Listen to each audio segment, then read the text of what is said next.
link to this video in the other one that I was talking about. So anyways, if you just Google eBay fake autographs, the articles come up. So this is the one I'm gonna pick apart right now.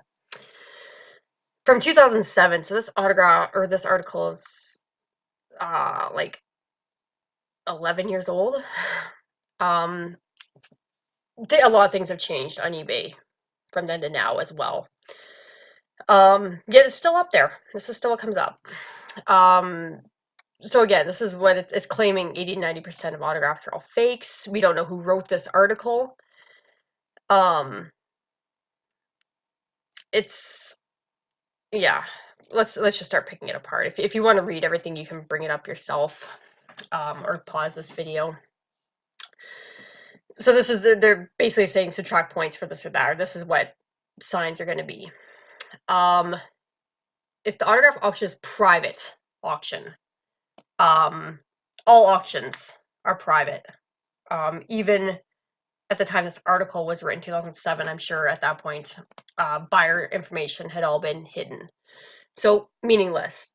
Strike that reasoning out. Does a listing avoid saying this was hand signed by whoever, but gets around it by saying it's personally signed or hand signed, but not directly by who? Not really sure that this is a real argument. Not everybody's good at grammar or wording listings. So just because someone isn't educated doesn't mean their item isn't authentic. If you Google search for the seller's name, do you find accusations of fakes? Anybody's name. If you Google any place, it's going to come up with fake behind their name in the Google search because people have searched it. There's also a website that has a list of supposedly fake autograph sellers, and my name comes up on that. They just basically took every eBay seller that wasn't them and has put everybody on the list. Like Outlaw Hobbies is even on that list. It's ridiculous. It made me laugh. If the seller claims to have thousands of personally obtained autographs, also means nothing. You don't know how long somebody's been doing this for. You easily could have thousands of autographs. Different celebrities are more generous than others. If you go to conventions, you could get as many things signed as you want. If you've been doing something for 20 years, things will add up. You could have old stock, whatnot.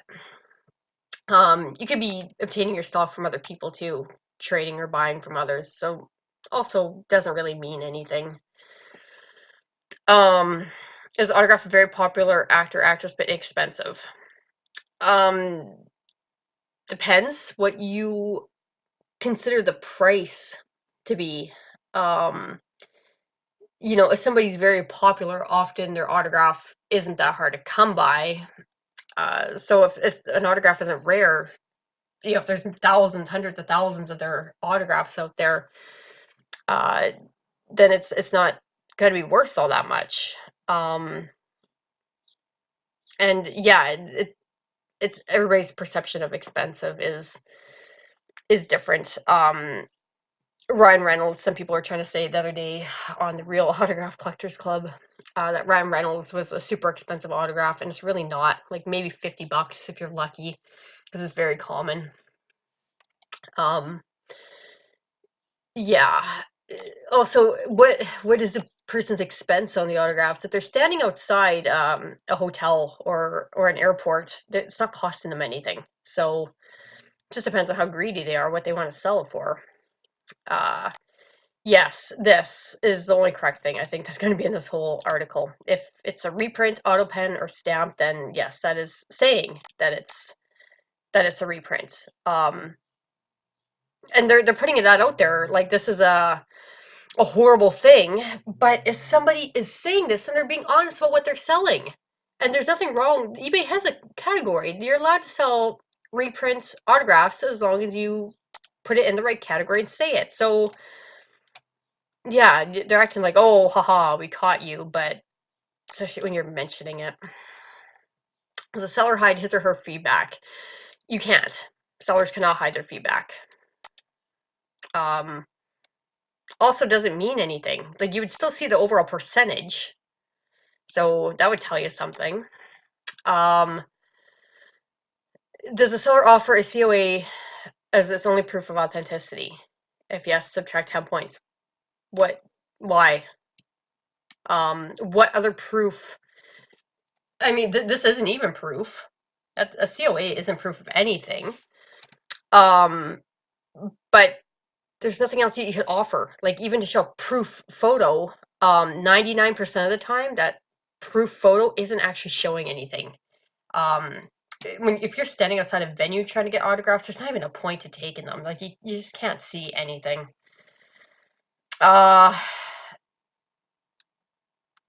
Is in this in what?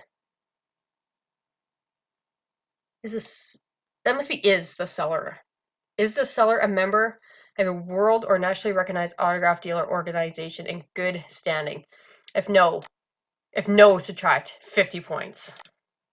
So this is basically asking if they are a member of the RACC or the UACC. Just because you're not means nothing. Don't ever assume someone's worth based on who they're not friends with. That is like the most immature thing ever. And a good reason why I'm not part of that group, the RACC, why I've stopped my. I'm not going to be part of them. Will the seller provide you with the place and date the autograph was signed, or the exact place or person from whom they obtained it, other than the vague, well-respected collectors? If no, subtract 10 points.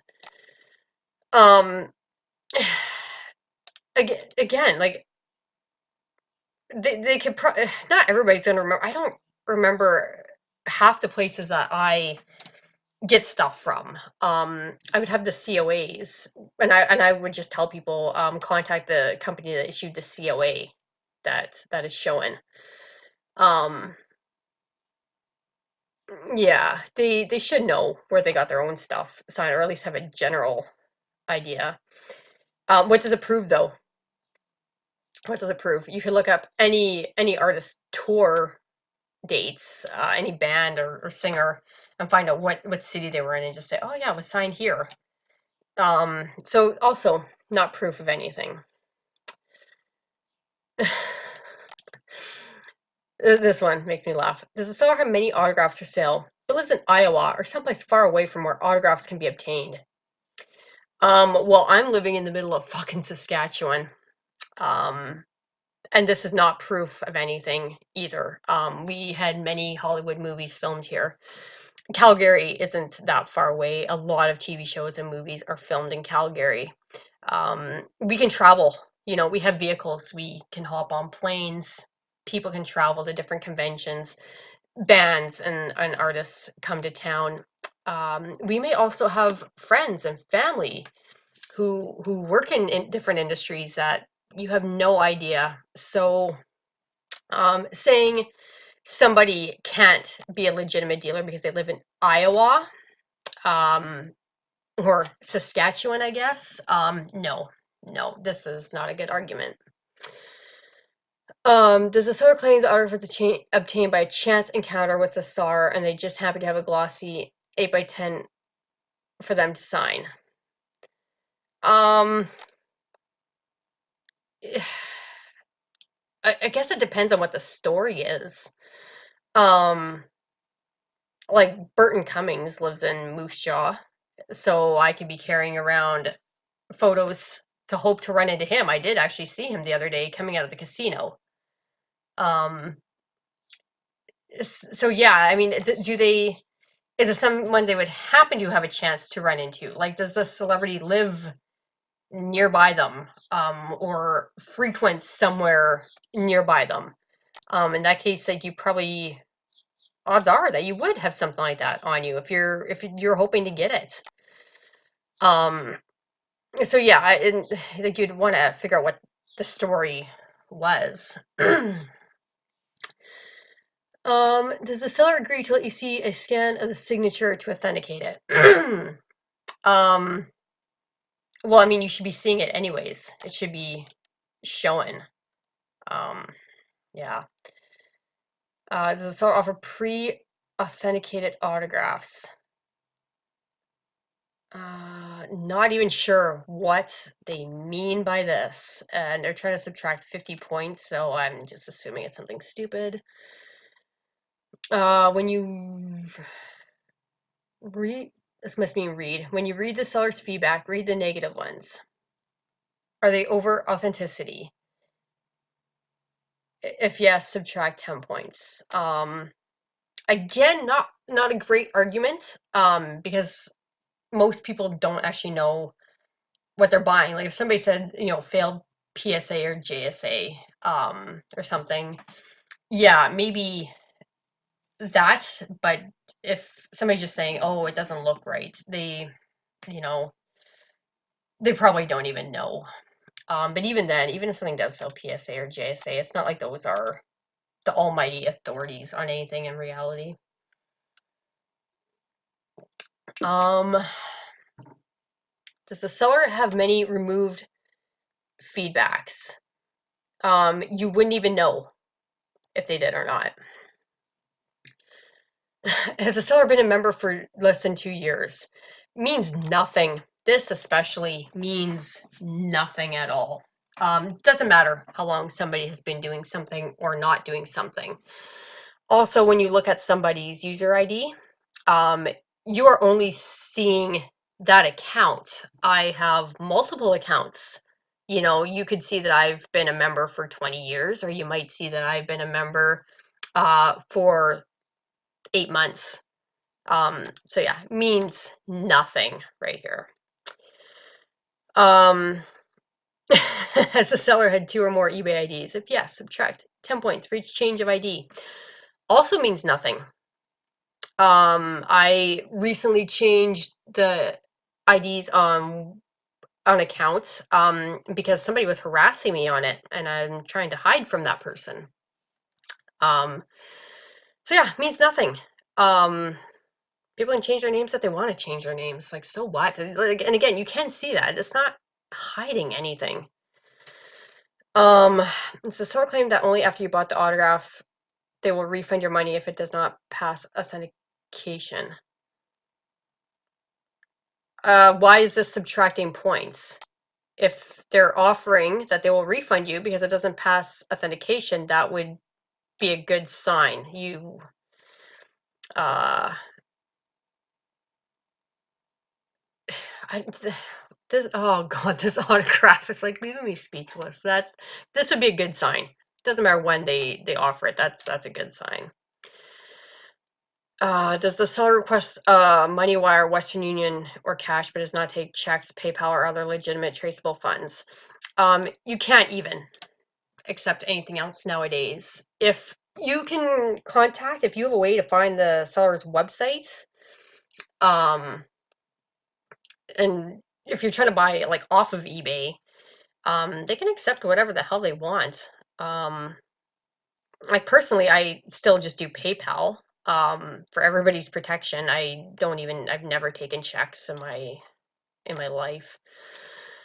I used to do cash and money orders and wire transfers all the time. Like that was kind of how we did things in the late 90s and early 2000s. So, some people are still old school. If somebody wanted to send me that, fine.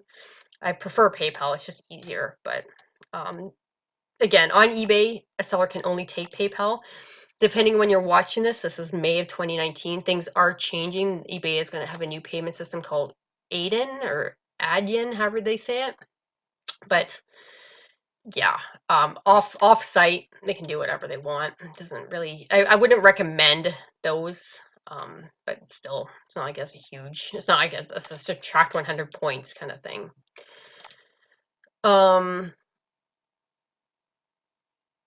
Does the seller offer you similar items outside of an eBay sale? No listing. This again means nothing. You could have multiple things signed, and you may not have enough listings to list them all. Plus, at a certain point, eBay charges you. You don't get free listings anymore.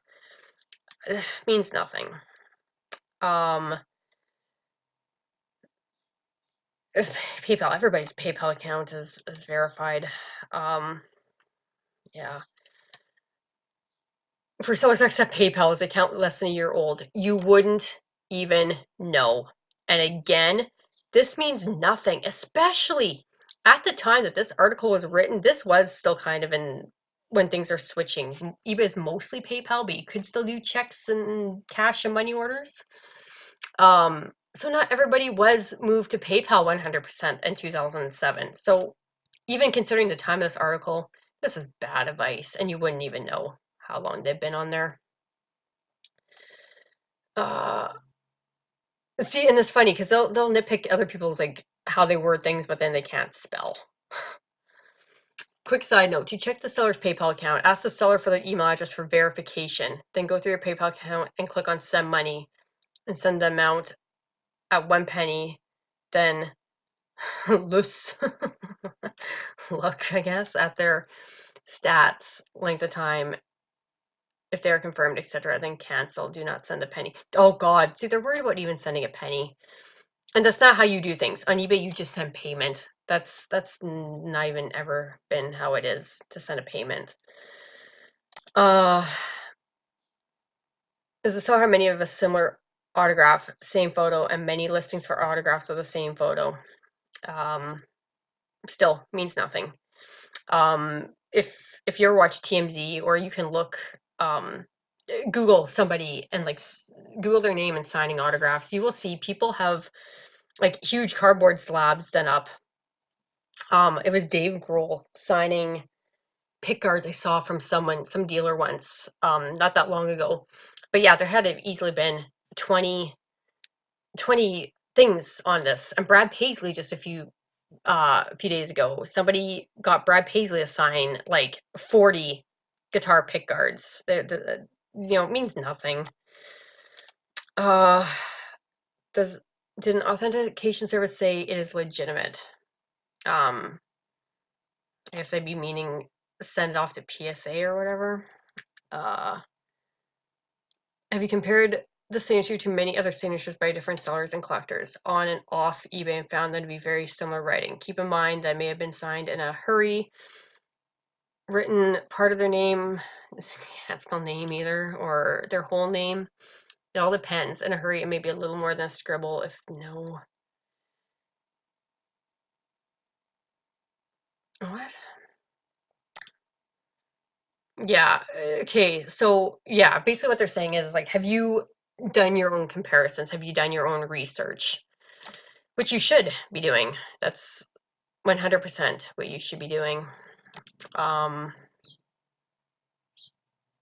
Did the star misspell their own name? Okay, so they did make another good point. If yes, subtract 100 points.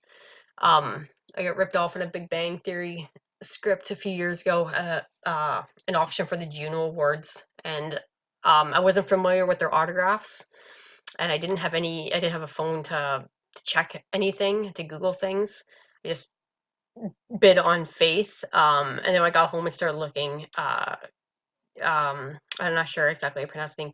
Kuno Nayar, 2 Y's in his name and only had one. That was a huge red flag. Does the seller have thousands of sales of autographs in their feedback? If yes, subtract 20 points. Well, if somebody's selling autographs, of course they're going to have lots of feedback. Yeah. I don't even know what else to say about that. That's a pretty ridiculous article. As I said, it's from 2007, so over like 11 years old now. But still, at the time, the information they were giving wasn't even accurate. They just sound paranoid, uneducated, and bitter, honestly. If you have any questions about anything, comment below. I know it was kind of long, but yeah, I don't know what else to say about it.